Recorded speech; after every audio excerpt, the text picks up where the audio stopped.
Ô Dani, a gente fala desse Palmeiras e às vezes parece que a gente tá chovendo no molhado, né? Ou babando ovo, puxando o saco. Tu achas que faz bem pro futebol brasileiro não sofrer uma... Eu ouvi um termo uma vez que eu acho que era Alemanha... Putz... Não lembro, que era o processo de se tornar futebol alemão, né? Onde a gente viu Bayern, a própria Juventus, 10 anos de supremacia na Itália, enfim.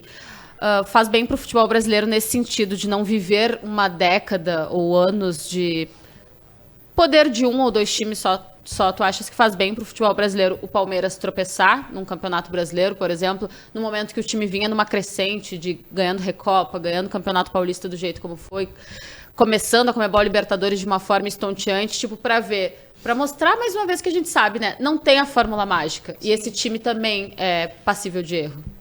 Eu acho que é positivo quando você tem... eu conecto muito o que acontece em campo com a seriedade das administrações, né? E eu acho que passa muito por aí. Aí a gente coloca Palmeiras, Flamengo, Galo. A gente pode ter inúmeras críticas a pontos específicos de cada diretoria, mas são clubes que hoje sabem como investir no seu futebol e pensam para fazer isso estrategicamente. Então eu conecto muito a isso. O Bragantino, é o que explica o Bragantino hoje, que é um time sem tanta tradição, sem tanta torcida, né? Ter virado uma filial, né, no Brasil de um clube alemão, porque a gente está falando do Red Bull, e ter hoje o espaço que tem. Acho muito positivo quando você transforma os pontos corridos num campeonato mais atraente, num campeonato com mais pessoas, mais clubes ali, né? Com possibilidade de ganhar esse título. Agora é engraçado, porque quando você falou em alemanização do futebol, eu pensei muito na escola de treinadores europeus. Eu fui por um outro caminho de pensamento, assim. E aí eu fiquei pensando, eu falei, cara, o Paulo hoje, né, vai ser um duelo muito de estratégia. Acho que o Paulo vai sair perdendo nesse duelo do ponto de vista de não conhecer o elenco e não ter nas mãos como tem o Abel. Mas a gente hoje consegue, no Brasil, falar em duelos de estratégia. A gente pode expandir para o Vitor Pereira no Corinthians, que entendeu que ele vai precisar trabalhar o time dele com rotatividade, porque os caras que estão ali não vão dar conta do calendário insano que a gente tem. E aí, por esse caminho, eu fiquei pensando assim, cara, você estruturar o futebol brasileiro para que ele seja também racional é ótimo, mas eu acho que a gente não pode perder uma coisa que é muito nossa, que é a capacidade do improviso, a capacidade do drible. Eu acho que se a gente conseguir em algum momento conectar o que esses caras de fora, né, o que esses técnicos europeus estão trazendo para cá, como mentalidade para estudar o esporte, com o que a gente tem de talento nato, o Brasil pode voltar a ser imbatível em algum lugar. Sim. Eu vou muito por esse lugar, assim, mas é óbvio que assim, é necessário que a gente tenha vários candidatos, é necessário que a gente tenha vários clubes concorrendo, porque senão, eu vou falar um negócio pra vocês, ainda bem que eu tô aqui no Comebol, acho que eu posso falar isso tranquilo e serena. Eu gosto muito mais de mata-mata do que de ponto corrido, porque o ponto corrido, pelo menos no Brasil, chega uma hora que ele perde a graça. Aí a gente pensa na Alemanha, perde a graça, chega uma hora que você já sabe quem vai ser campeão, assim, são exceções. E tem pedaços ali do campeonato que a gente dá uma esquecida no brasileiro, né, porque é um campeonato muito grande. A gente sabe que é muito importante. Depois, lá no final das contas, a gente fica pensando, putz, mas aquele jogo contra tal time, perdeu ponto e tal. Realmente você tem que ir construindo. Mas, de fato, né, quando entra um mata-mata ali, muitas vezes os times que estão envolvidos em várias competições vão deixar de lado pontos corridos para se envolver no mata-mata, porque é o jogo da vida, né? Então, é isso. Sobre mata-mata e pontos corridos, a minha competição mais querida é a Conmebol Libertadores, e eu falo que não tô puxando saco aqui. Já é há muito tempo, inclusive saudades. O Palmeiras pode virar o primeiro time tetra, né? Lembrando que no Brasil quem tem mais tem 3, então às vezes a gente fala sobre uma soberania brasileira recente, mas na história o futebol argentino e o próprio futebol uruguaio, né? Porque dos dois principais times são 8 títulos ao todo, 5 do Peñarol e 3 do Nacional, ainda tá à frente do Brasil nesse aspecto. Então, dos que estão aí na competição, o Palmeiras é o único que pode ter pela primeira vez 4 títulos. E lembrando que no feminino é a mesma coisa, tá? O Corinthians também é o maior campeão com 3 títulos. O Diego Vélez Batistas, saludos divinos comentaristas desde Colômbia. Saludos. O Sérgio Chaves está por aqui. A Maria do Carmo Santos Monteiro. Parabéns para vocês 4. Estou falando de Santo André, São Paulo. O Sérgio Chaves diz que o Maracanã vai estar lotado. Gabriel Piso Ottoboni está por aqui também. Todos os ingressos vendidos, né? 61 mil e uns quebradinhos, que é a capacidade máxima, né? E aí agora tem as gratuidades, cadeira cativa. Vai ter 70 mil pessoas. Vou hoje. falar, reflexo de Libertadores, hein? Reflexo da final da Libertadores, porque, né? Esse jogo. É revanche? Esse jogo. Revanche Não é, né? não dá, né? Pra dizer Não que é. porque foi uma final de Libertadores.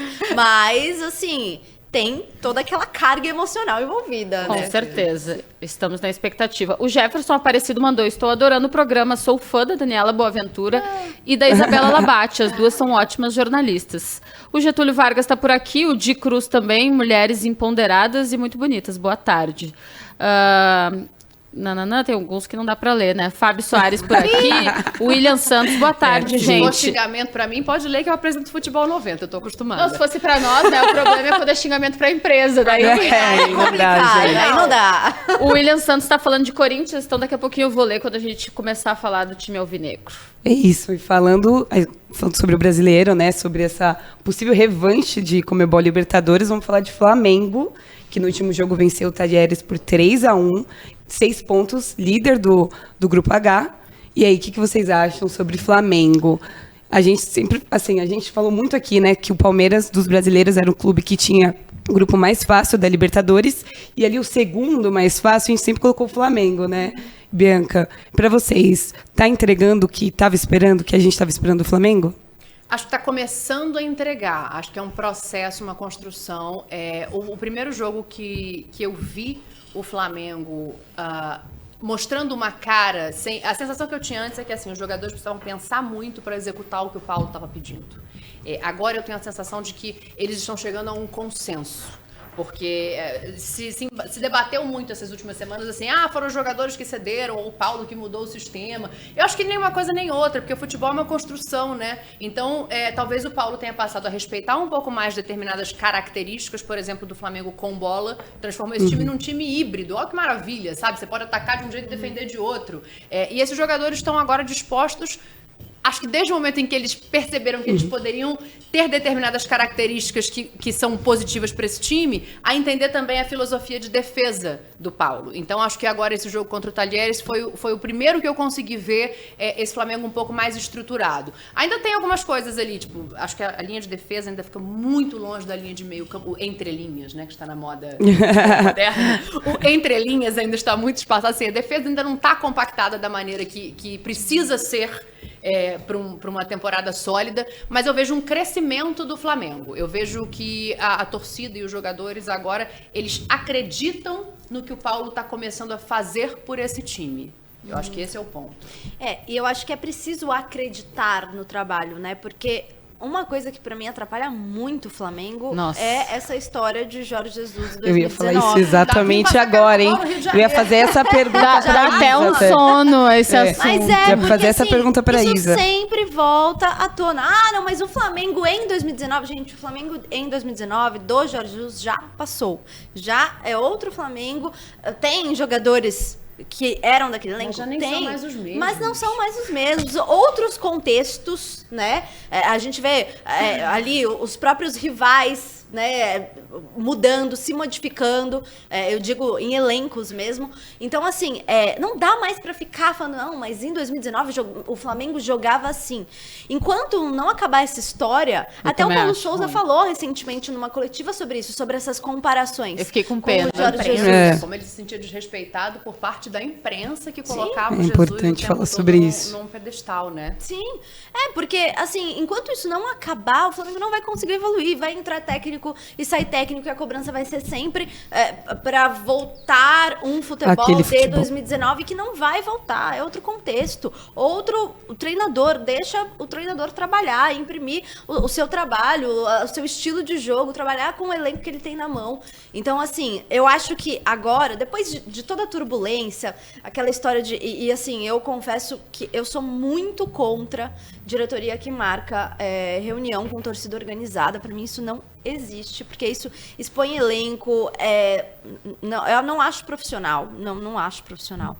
Mas, assim, depois de toda aquela confusão, eu acho que agora meio que o ambiente tá um pouco mais calmo pro Paulo Souza conseguir trabalhar, e ele tem um elenco excelente nas mãos. Ele tem trabalhos excelentes na carreira. Então, assim, eu acho que dando tempo para ele moldar o Flamengo, eu vejo uma evolução no futuro e vejo o Flamengo brigando por tudo, assim como foram outras temporadas, né? Porque é isso, Palmeiras, Flamengo e Atlético Mineiro são times muito estruturados. Aqui é um programa bem leve. Não sei se vocês já repararam, a gente brinca de vez em quando. Enquanto não apitar o fone de ouvido aqui, a gente vai falando. Mas essa comparação, sem citar nomes, mas a Dani vai entender o que eu tô falando, é como quando tu sai de uma empresa e sempre fica, nossa, mas aquela outra empresa era maravilhosa, destruíram, acabou, nanana. Gente, claro, é muito bom relembrar momentos bons, tá? Mas uma hora tu precisa botar um fim pra poder saborear, desfrutar do que venha depois. Enfim, isso serve pra relacionamento, então gente, pra férias, pra viagem de vida, né? Vira a página, Eu acho amor. que é pra vida, né? Deixa eu te dar Ai, a Grécia foi lindo, vou viver indo pra Grécia agora, não, né, gente? Deixa eu te dar só um outro prisma disso. Eu acho que ele também foi colocado numa missão muito ingrata, o Paulo, né? Porque quando você tem pessoas dentro de uma empresa, e aí eu tô tratando o Flamengo como essa empresa, que também sentem saudade da gestão dos momentos anteriores, você precisa convencer essas pessoas de que uma nova mentalidade vale a pena. E às vezes isso é o mais difícil, porque o que eu entendo? Ele foi colocado ali justamente para desconstruir 2019. E isso tem um preço muito alto, porque é um desafio muito grande. É o maior ano do Flamengo nas últimas 2 décadas, né? Vou excluir ali 81 e tal, mas então ele precisou desconstruir a mentalidade dos próprios jogadores, que se sentiam muito donos desse Flamengo pelas conquistas de 2019, sabe? E aí, assim, você vai pegar os técnicos anteriores. O Domi eu acho que foi um erro da diretoria, que não entendeu muito bem o que ele tinha de proposição de jogo e se pegou muito na coisa de sou próximo ao Guardiola, vou ser o Guardiola aqui dentro. Depois disso tem o Rogério, que ele é vencedor e sai dali de uma maneira como se ele tivesse rebaixado o Flamengo, sabe? Isso não me tem vários desce. pontos que eu acho que a gente pode questionar o Rogério no relacionamento interpessoal. Mas cara, ele é um bom treinador. Mas curiosamente me chamou muita atenção nesse último jogo contra o São Paulo no Campeonato Brasileiro. Ele abraçado, né? Todos os jogadores indo abraçar, assim, Quase ele. todos. Quase todos. Quase todos. Todos foi muito forte. Todos é muita Quase gente. Todos é muita gente, mas quase todos os jogadores, assim, têm um carinho até por ele. Mas, de fato, essa questão de relacionamento não é muito falada. E aí vem o Renato, que é o quê? É o boleiro, era alguém pra controlar o ambiente que já tava num lugar que ninguém tava dando conta. Então o Paulo, ele chega pra uma ruptura muito forte. Sim. E acho que ele tá conseguindo fazer isso. Devagar, de um jeito que talvez tenha precisado de paciência da torcida, que é uma coisa que a gente sabe que não existe, mas ele tá num caminho que agora parece que tá engrenando. Pegando o gancho da Bibi, só pra pegar o gancho da piada, é tipo aquele ex que tá namorando, mas não esquece, né? A menina que Eu então, querido, segue o barco. Eu não quis usar esse exemplo, porque eu já usei esse exemplo no último programa. Eu falei que então todo a gente tá em mundo, sintonia. todo mundo tem um Jorge Jesus na vida, e se não tem, é o Jorge Jesus na vida de alguém. Como que eu continuo fazendo comentário? Qual é o teu com essa? caso, Dai? Tu Não. é o Jorge Jesus na vida de Não, alguém? não dá pra ser, né, gente? Pelo amor de Vamos Deus, lá. né? Faço terapia, Vira pelo amor de Deus. Virar um né? programa de relacionamento. gente... Fazer terapia é ótimo. Falando sobre o Paulo ainda, o que eu acho também bem... uma dificuldade desse trabalho, porque no momento que o futebol brasileiro está assim, investindo, e a gente tem alta de técnicos europeus, principalmente português, né? Que a gente falou de Jorge Jesus, Abel Ferreira, aí o VP também, que agora está chegando no Corinthians, né? Ele também tem essa comparação com o Jorge Jesus, que também é um técnico português, então isso também dificulta totalmente ali o ambiente de trabalho dele. Eu acho que é isso, né? A gente sempre fala, e como acho que a Isa até falou hoje, a gente fala que os técnicos têm que ter tempo para trabalhar, mas nunca dão tempo para os técnicos trabalharem. Então, deixa trabalhar, deixa que tem muita competição ainda, nem tá no mata-mata da Conmebol Libertadores, ainda tem um tempo. O Dani, ele tá achando a mão. A gente viu uma evolução nesses 2 primeiros jogos da fase de grupos, né? O segundo jogo diante do Tadieres foi infinitamente melhor ao primeiro diante do Sporting Cristal, ainda que tenha... O brasileiro, né? tenha Venceu vencido o São Paulo. a vitória ali, sobre o São Paulo. Dá pra dizer que ele tá achando a mão, e dá pra dizer que ele tá achando a mão buscando várias coisas que ele tentou evitar ao longo do Campeonato Carioca, especialmente, porque foi, depois do Rogério Ceni, o técnico que mais mexeu em formações dos que estão na Série A do Campeonato Brasileiro, né? Nos primeiros 17 jogos, ele só repetiu o time 2 vezes. Ele tentou fugir ali de depender um pouco mais do quarteto mágico da frente. Como tu vês isso? Eu acho que tem coisa num time de futebol que você não pode jogar fora, né? Que é a habilidade específica de cada jogador, e a gente sempre fala do individual do Flamengo. Então você não pode pedir pro Everton Ribeiro jogar na esquerda. Você não pode pedir pro Bruno Henrique voltar para marcar a lateral, porque ele é um cara que precisa receber a bola na frente com o campo livre. O que ele tem de melhor é a velocidade. Então eu acho que foi um entendimento entre as partes. O que é? E aí é só sensação, tá? Eu não tenho a informação de dentro desse departamento de futebol. Mas a sensação que eu fico é que houve uma série de conversas ali e que eles chegaram num lugar que é o seguinte: olha, então beleza, a gente vai comprar a tua ideia, mas a gente também precisa que você respeite certas características. Por exemplo, o Felipe Luiz é um construtor. Ele não vai ser nunca, até pela idade que já tem, um lateral de velocidade, né? Mas ele é um cara que tem a possibilidade de entrar pelo meio do campo e construir um jogo. Então, eu acho que ele está aprendendo a respeitar essas características. O Gabigol, o Arrascaeta flutuando mais, o Gabigol com a capacidade de se movimentar, que ele sempre teve. Ele nunca foi um cara fechado, parado na área. Ele não é um centroavantão, mas tem a obrigação de jogar aberto. Então, essas coisas, esses pequenos respeitos à característica individual, eu acho que fizeram com que esse grupo comprasse a ideia de, não, então peraí, quando a gente estiver sem bola, eu preciso que vocês se portem de outra maneira. Eu acho que foi muito nesse sentido, sabe? Assim, onde você vai ceder pra eu ceder também? Perfeito. E tá ótimo, porque assim, agora a gente tá vendo uma evolução. Ainda precisa se trabalhar, aí a gente vai entrar na questão do tempo, né? Se trabalhar mais as ideias, se entender um pouco melhor, assim, por que o Davi Luiz parece que tá sempre com aquela cara de quem tá correndo mais do que precisava. Mas aí são detalhes que você vai encaixando. Ô Dani, o que mais me chama a atenção do Flamengo pós Jorge Jesus é a dificuldade que os treinadores tiveram de acertar o sistema defensivo. E agora tu trouxeste o exemplo do Davi Luiz. O gol que o Tajeres faz no Maracanã, o Davi Luiz está fora de posição, o Arão e o Rodinei, eles falham na marcação. Ainda é um problema para esse Flamengo, né? Mas eu acho que nesse momento a gente tem que levar em conta a quantidade de ausências que existe ali para se fazer um treinamento real dessa defesa.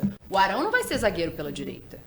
O Pablo foi contratado e não estreou. O Fabrício Bruno jogou alguns jogos e não conseguiu ali assumir a posição. O Rodrigo Caio agora que está num processo de transição. Acho que existe uma questão da lateral direita. Eu entendo hoje que o Mateuzinho é a melhor opção para essa lateral, porque eu acho que o Isla, enfim, eu não sei se é uma questão de comprometimento, acho essa palavra ruim de usar quando você se refere ao trabalho de outra pessoa, mas de cabeça, não sei se ele passou por um momento de desgaste, mas acho que passou a render muito menos do que poderia. O Rodinei, a gente sabe que para um sistema defensivo é muito complicado, ele é muito bom apoiando, mas para defender é difícil, e a lateral esquerda chegou agora o Ayrton Bruno, que também, o Ayrton Lucas, Fabrício Bruno, Ayrton Lucas, Rodrigo muito Caio, nome composto. Bruno Henrique, é difícil o negócio, mas chegou agora o Ayrton Lucas, que ainda não jogou também. Então, assim, eu concordo com você. Eu acho que o sistema defensivo do Flamengo, ele é um problema há muitas temporadas. Talvez desde que o Rafinha e o Mari saíram dali não tenha se conseguido uma formação sólida. Mas agora eu acho que tem peças novas para encaixar quando elas estiverem treinadas para ocupar esses espaços. Assim, eu gostaria de esperar para falar, não, a gente continua com um problema ali nesse Flamengo, ou não, agora o problema está em caminho de ser solucionado.